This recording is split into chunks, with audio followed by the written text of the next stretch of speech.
Good evening and welcome to What's Your Story? Tonight's episode is Living My Dream.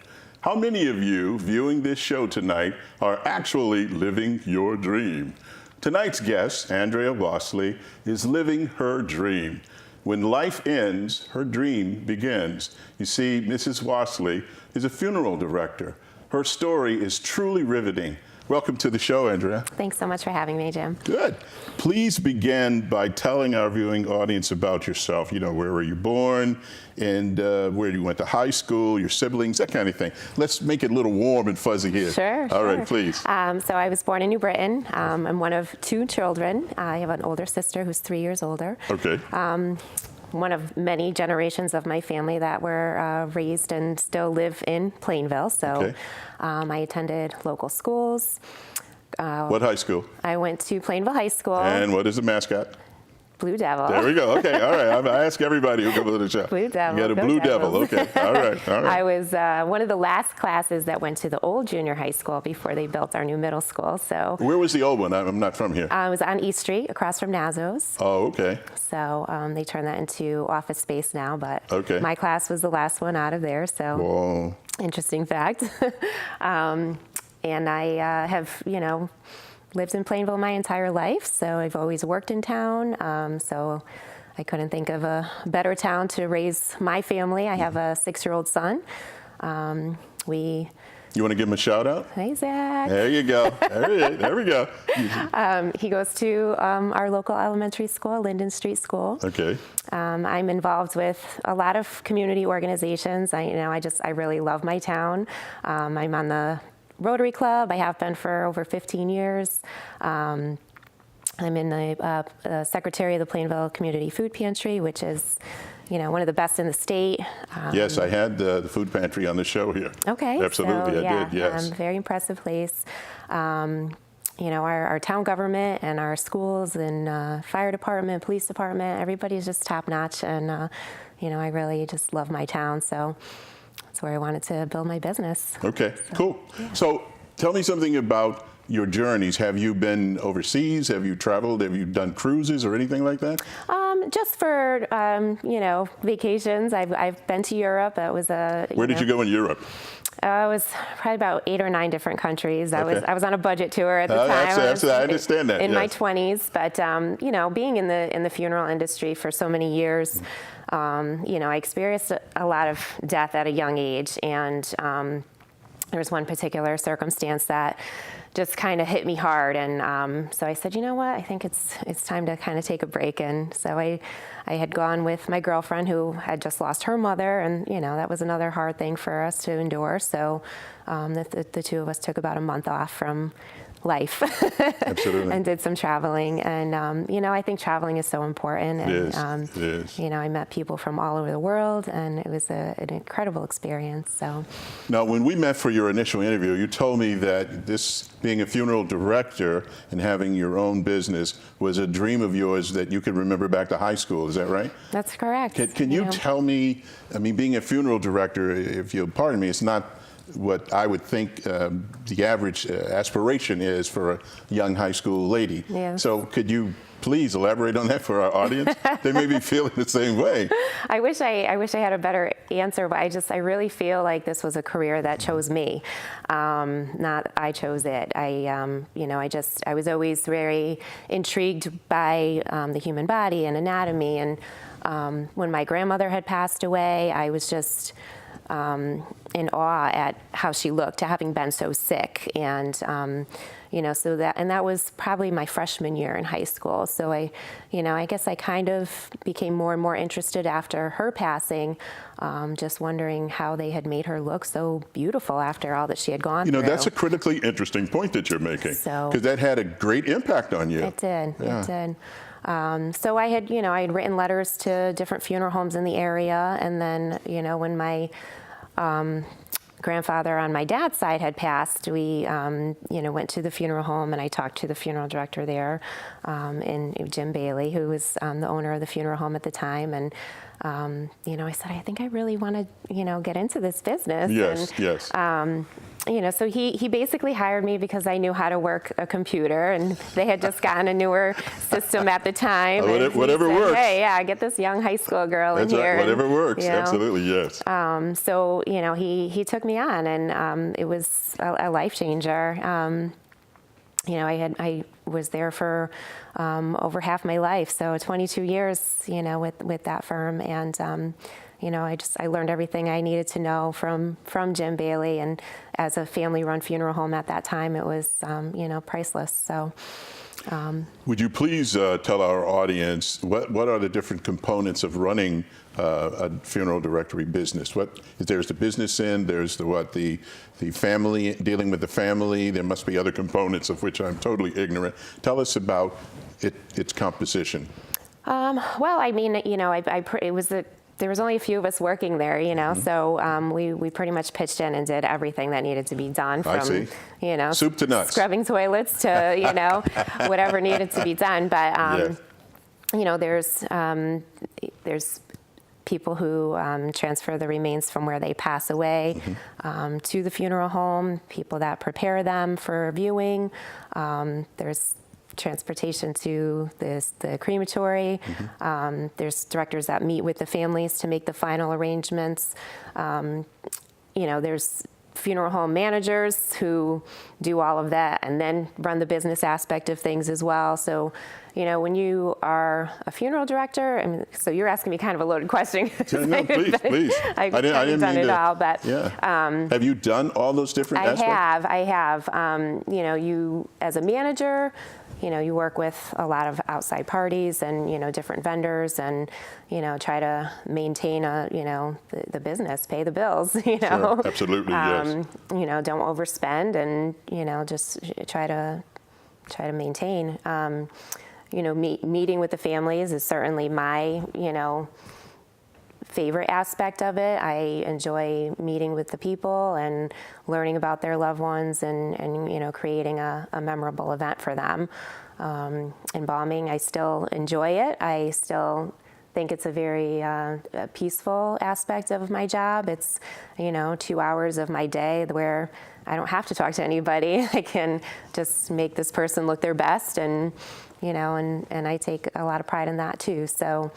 But also being a manager, you have to make sure the place looks its best at all times, and no cobwebs and clean bathrooms, and so you do it all, and it all comes in waves as well. I'm sure you ask any funeral director, it's nobody waves, right. Nobody will tell you that it's a cyclical, steady. It all kind of comes at once. So there's always downtime where we have to catch up on paperwork and touch base with families that we've worked with in the past, just to check on them, make sure they're doing okay, and see if there's anything that they need. So you touch base with families that you've performed services for? Oh, I always try to. I keep in touch with them. There's questions that come up after the fact that, even though the service is over, I always tell people I'm still there to help them going forward, because there's things they don't think about at the time. Sure. Maybe they need more acknowledgement cards or, anything. I just,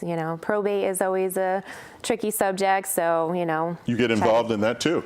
I try not to. Yeah. Because it's tricky, and every case is different. Sure, but, getting more copies of the death certificate, or, helping with life insurance policies and, putting in those claims. So I don't try to pretend I know too much more about other subjects, but any way that I can help people through those weeks and months afterwards. Now, Andrea, where did you go to school, and what was mortician science? Is it? It was a mortuary science. Yeah, mortuary science program. And where did you attend school?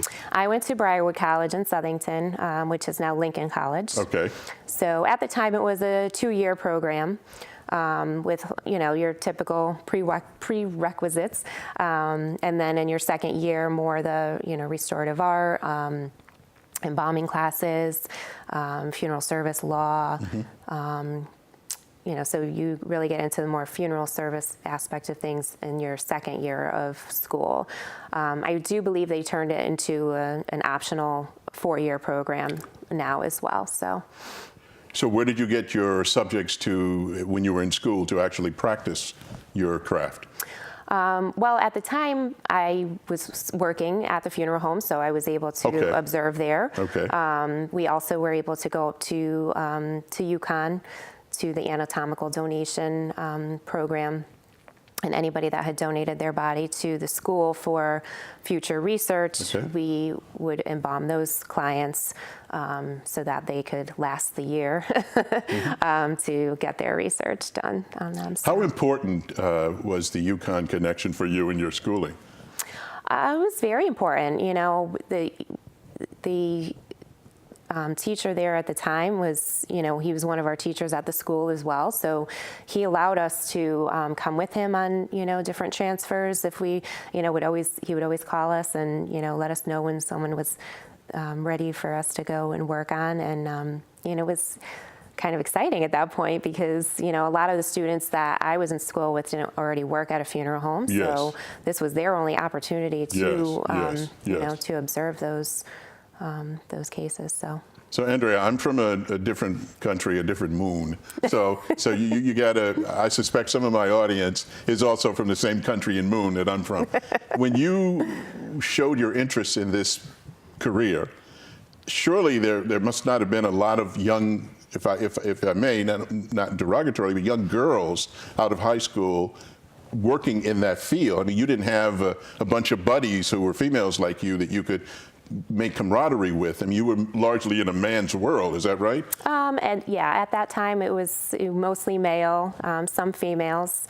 Was it tough because you were female, do you think? I don't think it was tough because I was a female, but I do feel like it took me a little while to prove myself to my community, working for a family-run funeral home that, you know, everybody wanted to just see a Bailey, so it was, you know, I was kind of the new kid on the block, Okay, and okay. so I really had to prove myself to families at that time that I could handle their needs and I could take care of them, you know, to the best of my ability. But, you know, this isn't, being a mom now, you know, this wasn't something I was thinking about when I wanted to go into this business, but you know, it is something that I think any woman should certainly consider when they're going to enter a funeral service because, you know, having to be on call 24/7 and have to go and, you know, transfer people in the middle of the night, you know, I had to kind of step back and I couldn't embalm and I couldn't go on transfers. And, you know, it gets to be very tricky. And now, you know, just like any working family, you know, just, it's a juggling act. So, but even more so when, you know, having the schedule that we do and, you know, having to kind of always put your family on the side for taking care of other families. See, I didn't know until I interviewed you that it was a 24/7 job. That in fact you are out there in the wee hours of the morning picking up clients and moving them and that sort of thing. And that I thought being a funeral director for emotional reasons would have an impact on your family. And we did talk about that, and we'll talk about that a little bit more, but I had no idea that, you know, it was a 24/7 thing that you do. And I'm glad you shared that with people because people need to know that. I mean, it's not just you get up at 8 o'clock in the morning and you go to bed at 8 o'clock or whatever. No, it doesn't work like that. Yeah. And I think your point was a very good point about women who are going to be mothers. That's going to impact you. Absolutely. So I'm really happy that you're here so they could hear it from you and not me. You know? It has more meaning coming from you, a mother, than it does me. Now, when you were in school, what are the components of your school? There's embalming, and there is what, preparation of the body for a presentation? What's that called? That's embalming. There's, you know, restorative art classes. Restorative art, that's what I want. Now, what's restorative art? Is that when something's happened and the body's damaged and you have to restore it? It's, you know, it could be from a traumatic event. It could be from an illness. There's, you know, a lot of different reasons why we have to perform some restorative work. It could be just dehydration, but, you know, it's something that I think you learn more as you go because every case is different. Yes. And you really kind of have to test your abilities and, you know what's best for that individual case. So. Absolutely. So what are your tools? Makeup, wigs, that kind of stuff? Do you have to take classes in that as well? That's all part of the restorative art, yeah. Wax is used quite a bit. What would you use wax for? To fill in, any wounds or, there's suturing, just like, any kind of surgical procedure, so, yeah. So are you a proponent of open or closed caskets? I think I will always be a proponent for open caskets, even if it's just privately for the family. Yes. I think there's something very powerful about the viewing process. And I think that relaying that to people is important. Not everybody, nobody wants you to, you always have people who are ill and they know they're dying. Yes. They say, I don't want to be seen, I don't want to be viewed, I don't want an open casket. And the family will take that to heart. Yes. But the fact is, they're not going to be there for it. And the family is really the ones that have to go through those days and weeks and months. And I don't want to say have to pressure them, but I just have to let them know that, their loved one is going to look better than they did in those last few weeks and months of their illness. Okay. And sometimes even just seeing people in regular clothing again, as opposed to a hospital gown, is comforting. So, there are certainly cases where I'm completely honest and I say, this is not going to be, a good thing for you, okay. Whatever the case may be. But I'm very open and honest about that. And, I use my best judgment and do the best that I can for people, so. Now, when we did our initial interview, excuse me, you told me that you had performed services for members of your family. That's got to be tough, isn't it? I think if you ask any funeral director, we all think we're the best at what we do. Absolutely. So to put your loved one in the hands of another funeral director is I see. not an option. I see. Okay. All right. So, the sense of ownership there. Yeah. I for me, yes, definitely. So, there is an emotional aspect of it when it's your own family. But again, it's something that I would have nobody else rather, take care of than myself. So, as I'm looking at you, I get the distinct impression that you have feelings and emotions, that you could be touched and hurt and sad right along with all the rest of us. How do you keep your feelings in check day after day after day with what you do? Because like I said in the opening, it's when somebody passes on that your job really kicks in. And you see hurt people, crying people, sad people, confused people, and a whole host of other things. How do you deal with the emotional aspect, and does it take an emotional toll on you? It does take a toll on me, but I always want every family that I sit down with to know that we're in this together. So I'm not going to try to not be emotional, because I want them to feel comfortable with me. I want them to feel as though I'm a member of their family. And, I'm one of the first people that they talk to after this awful thing has just happened. So I want to know all of those memories, and I want them to be comfortable opening up to me. So, I'm emotional. I definitely have sat around tables and cried with people, and working in my hometown, I've certainly taken care of a lot of people that I know and that I love. And, so I'm not non-emotional, but when I have my job to do and it's go time, I'm busy making sure that everything is seamless and goes through flawlessly for everybody. So I'll just kind of break down in my own time and have a glass of wine at the end of the day. And Absolutely. Absolutely. I have a very strong support system, with my family and very close-knit friends who, they know what I go through. And so they're there. My 6-year-old puts things in perspective for me too. They have a way of doing that, don't they? You get home and it's like, okay, They have a way of doing that real quickly for you. They do. Absolutely. Absolutely. Now, you talked about support groups, family and friends. Are there support groups for people who've lost loved ones that you put them in touch with? Yes. I know that there's several hospitals that have support groups. there's widows groups. We do a lot of online support on our websites as well. So, not everybody's comfortable going and sitting with a group of people. So they are able to sign up for grief support emails that will come daily. Just, really? Yes. Okay. Inspirational quotes or, just something small that will get emailed to them daily that maybe would kind of chipper them up a little bit or let them know that they're not alone. And Yes. So. Now, technology from 20 years ago when you began as that vibrant high school student ready to go. Technology today. What's the major difference in funerals? I think we talked about people having memorials, electronic memorials. Would you explain to the viewing audience what that's all about and how that works? Mm-hmm.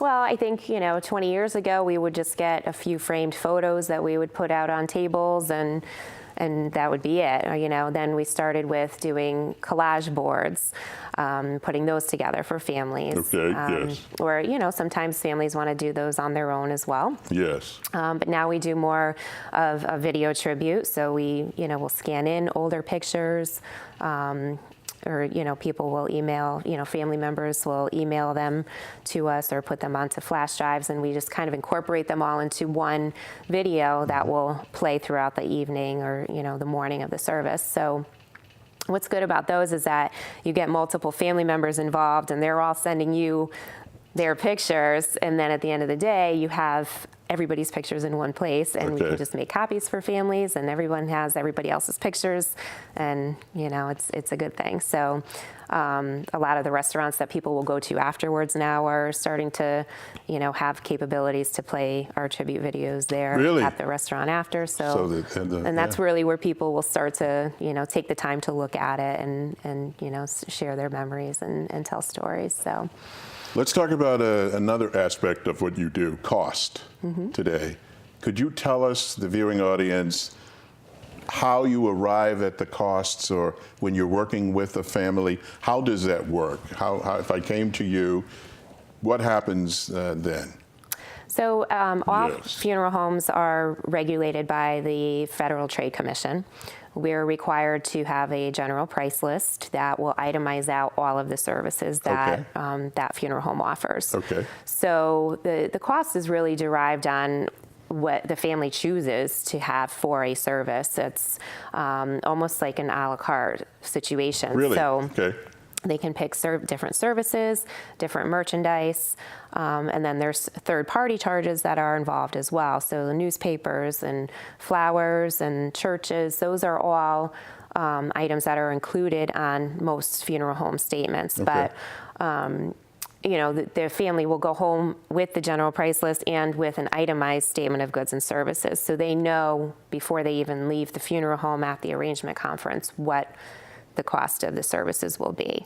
And, my job is to kind of guide them and, get them to the point where they're selecting a service that they're able to take care of financially, so that, we're not leaving people in a pile of debt at the end. Yes, absolutely. I'm sure nobody wants that, and I'm sure their loved one wouldn't want that either. Absolutely, so there's options. So to say that there's how much funerals cost, it really varies. So there are options. Okay. Yep. Now, turnaround for what's the average time you pick up a body, prepare it for a funeral? I mean, I understand weather conditions and all that come into it. I would imagine. I don't know.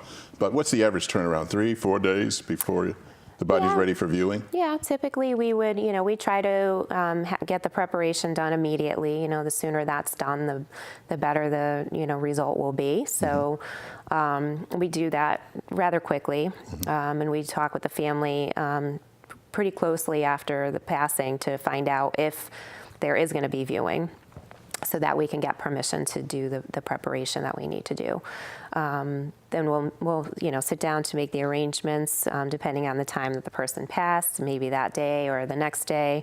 And then there's usually a day or two in between, so that family members can travel from out of state, or so that everything can be placed into the newspapers, put onto websites, shared on Facebook. Absolutely.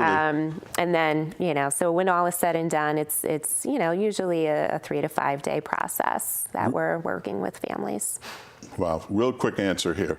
Why should I pay for a funeral when I can get cremation much cheaper? Well, cremation isn't necessarily that much cheaper. Okay. So, you know, we've certainly had cremation services that were more costly than burial services. Okay. So All right. it does depend. You know, as far as merchandise goes, there's, you know, cemetery requirements that aren't required for cremation. So Okay, good. there's a little bit of savings there. All right. But there's certainly urns that cost thousands of dollars too. So it's really personal preference. All right. And Well, good luck you in know. your endeavors, okay? Thank you so much. Absolutely. That's all the time we have for tonight's show. My thanks to my guest, Andrea Wastley, for sharing her story. Thank you for tuning in. Our stories are as different as each snowflake and are as beautiful and numerous as the stars. Everybody has a story. What's yours? Until next time, good night.